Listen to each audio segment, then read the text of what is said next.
Sindhu's food സ്റ്റൈലിലേക്ക് എല്ലാവർക്കും സ്വാഗതം. ഇന്ന് ഞാനിവിടെ ചെന്നൈ സ്പെഷ്യൽ ഓനിയൻ പക്കോടയുടെ റെസിപ്പി ആയിട്ടാണ് വന്നിട്ടുള്ളത്. ഇതിവിടെ തമിഴ്നാട്ടിലെ ടീ കടകളിലും ബേക്കറികളിലൊക്കെ വാങ്ങിക്കാൻ കിട്ടുന്ന നല്ലൊരു സ്നാക്സാണ്. ചായയുടെ ഒക്കെ കൂടെ കഴിക്കാൻ പറ്റിയിട്ടുള്ള നല്ലൊരു ഈവനിങ് സ്നാക്സാണ് കേട്ടത്. അപ്പോൾ നമുക്കിത് എങ്ങനെയാണ് തയ്യാറാക്കിയിട്ട് എടുക്കാമെന്ന് നോക്കാം. ഓനിയൻ പക്കോട തയ്യാറാക്കിയിട്ട് എടുക്കാനായിട്ട് ഞാനിവിടെ വലിയ സൈസിലുള്ള 4 സവാള എടുത്തിട്ടുണ്ട്. ചെറിയൊരു കഷ്ണം ഇഞ്ചിയും ഒരു പച്ചമുളകും പിന്നെ ചെറിയൊരു കൂടെ വെളുത്തുള്ളിയാണ് എടുത്തിട്ടുള്ളത്. വെളുത്തുള്ളി എടുക്കുമ്പോൾ അതിൻ്റെ തൊലിയോട് കൂടിയിട്ട് വേണം എടുക്കാനായിട്ട്. പിന്നെ ഒരു തണ്ട് കറിവേപ്പില കൂടെ എടുത്തിട്ടുണ്ട്. ഞാനിവിടെ എടുത്തിട്ടുണ്ടായിരുന്ന സവാള അത് നന്നായിട്ട് കനം കുറച്ചിട്ടൊന്ന് സ്ലൈസ് ചെയ്തിട്ട് എടുത്തിട്ടുണ്ട്. അപ്പോൾ കത്തി കൊണ്ട് കട്ട് ചെയ്തിട്ട് എടുക്കുകയാണെങ്കിൽ നല്ലോണം കനം കുറച്ചിട്ട് വേണം കട്ട് ചെയ്തിട്ട് എടുക്കാനായിട്ട്. ഇനി ഇത് കൈ വെച്ചിട്ട് നന്നായിട്ടൊന്ന് തിരുമ്മി എടുക്കാം കേട്ടോ. അതിൻ്റെ ഇതളുകളൊക്കെ ഒന്ന് അടർന്ന് കിട്ടാനായിട്ടാണ് ഇതുപോലെ ഒന്ന് ചെയ്യണത്. സവാള നല്ലോണമൊക്കെ ഒന്ന് തിരുമ്മിയെടുത്ത് കഴിഞ്ഞാൽ പിന്നെ ഇതിലോട്ട് നമുക്ക് 1 കപ്പ് കടലമാവ് ഇട്ട് കൊടുക്കാം. ഈ ഒരു കടലമാവ് പിന്നീട് നോക്കിയിട്ട് കുറവാണെങ്കിലൊക്കെ ചേർത്ത് കൊടുക്കാം കേട്ടോ അവസാനം.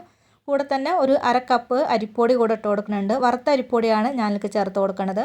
ഇനി നമ്മുടെ എരിവിനൊക്കെ അനുസരിച്ചിട്ടുള്ള മുളക് പൊടിയാണ് ഇട്ട് കൊടുക്കേണ്ടത്. ഞാനിവിടെ ഒരു 3/4 ടേബിൾ സ്പൂൺ അളവിലാണ് മുളക് പൊടി ഇട്ട് കൊടുത്തിട്ടുള്ളത്.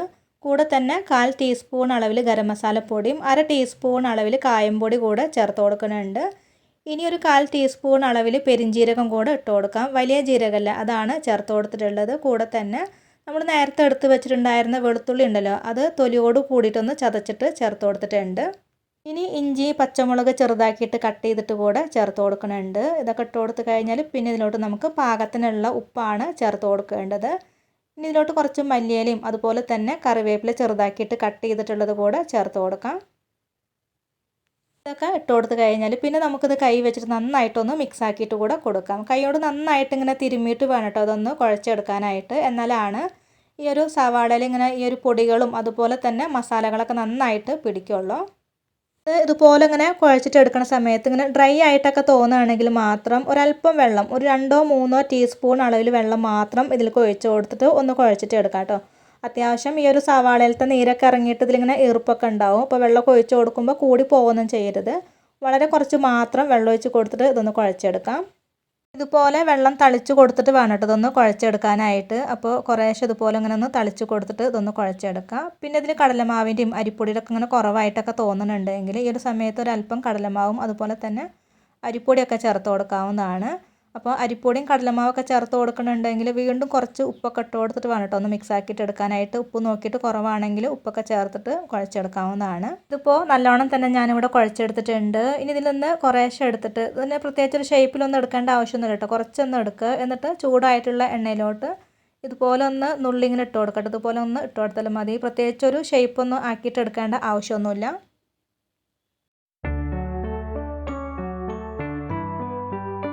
ഇത് ഫ്രൈ ചെയ്തിട്ട് എടുക്കാനായിട്ടുള്ള ഓയിലൊക്കെ നല്ലോണം തന്നെ ചൂടായി കിടക്കുന്നുണ്ട്. ഇനി ഇതിലോട്ട് കുറേശ്ശെ എടുത്തിട്ട് ഇങ്ങനെ നുള്ളിയിട്ട് കൊടുക്കാം കേട്ടോ. എന്നിട്ട് ഒരു സൈഡൊക്കെ ഒന്ന് വെന്ത് വന്ന് കഴിഞ്ഞാൽ മറിച്ചും തിരിച്ചൊക്കെ ഇട്ട് കൊടുത്തിട്ട് ഇത് ഫ്രൈ ചെയ്തിട്ട് എടുക്കാം.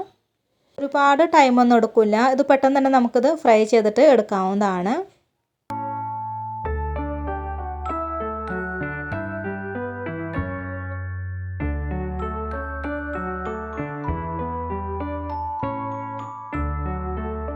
ഇപ്പോൾ നമ്മുടെ പക്കാവട അത് നന്നായിട്ട് തന്നെ ഫ്രൈ ആയിട്ട് കിട്ടിയിട്ടുണ്ട് കേട്ടോ. കളറൊക്കെ നല്ലോണം തന്നെ മാറി കിട്ടിയിട്ടുണ്ട്. ഇനി ഇതൊന്ന് കോരി മാറ്റാം.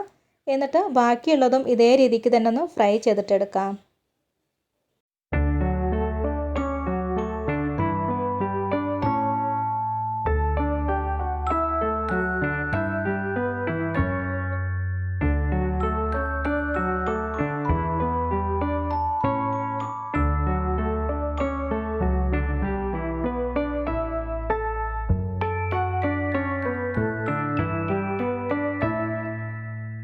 അപ്പോൾ നമ്മുടെ വളരെ ടേസ്റ്റി ആയിട്ടുള്ള ഈ ഒരു ഓനിയൻ പക്കാവട ഇവിടെ റെഡി ആയിട്ട് വന്നിട്ടുണ്ട്. ഇതിൻ്റെ മുകളിൽ അവസാനം കുറച്ച് കറിവേപ്പില കൂടെ ഇട്ട് കൊടുക്കുന്നുണ്ട് കേട്ടോ. അപ്പോൾ കാണാനും നല്ല ഭംഗിയായിരിക്കും.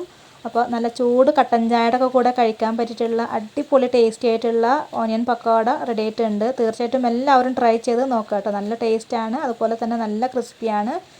അപ്പോൾ മഴയൊക്കെ ഉള്ള സമയത്തൊക്കെ ഉണ്ടാക്കി കഴിക്കാൻ പറ്റിയിട്ടുള്ള നല്ലൊരു സ്നാക്സാണ് കേട്ടോ. മഴ ഇല്ലെങ്കിൽ നിങ്ങൾ തീർച്ചയായിട്ടും ട്രൈ ചെയ്ത് നോക്കണേ. ഇവിടെ ഇപ്പോൾ നല്ല മഴയാണ് കേട്ടോ. അപ്പോൾ നല്ല ചൂട് കട്ടൻ ചായയുടെ ഒക്കെ കൂടെ കഴിക്കാൻ അടിപൊളി ടേസ്റ്റി ആയിരുന്നു. അപ്പോൾ ഉണ്ടാക്കി നോക്കിയിട്ട് അഭിപ്രായങ്ങളൊക്കെ അറിയിക്കുക. ഇന്നത്തെ വീഡിയോ എല്ലാവർക്കും ഇഷ്ടമായിട്ടുണ്ട് എന്ന് കരുതുന്നു. അപ്പോൾ എല്ലാവരും ഒന്ന് ലൈക്ക് ചെയ്യുക, ഷെയർ ചെയ്യുക, കമൻറ്റ് ചെയ്യുക. നമ്മുടെ ചാനൽ ആദ്യമായിട്ട് കാണുന്ന കൂട്ടുകാരൊക്കെ ഉണ്ടെങ്കിൽ ചാനൽ ഒന്ന് സബ്സ്ക്രൈബ് ചെയ്യുക കേട്ടോ. പിന്നെ അടുത്ത നല്ലൊരു റെസിപ്പി വീഡിയോ ആയിട്ട് വീണ്ടും കാണാം. താങ്ക്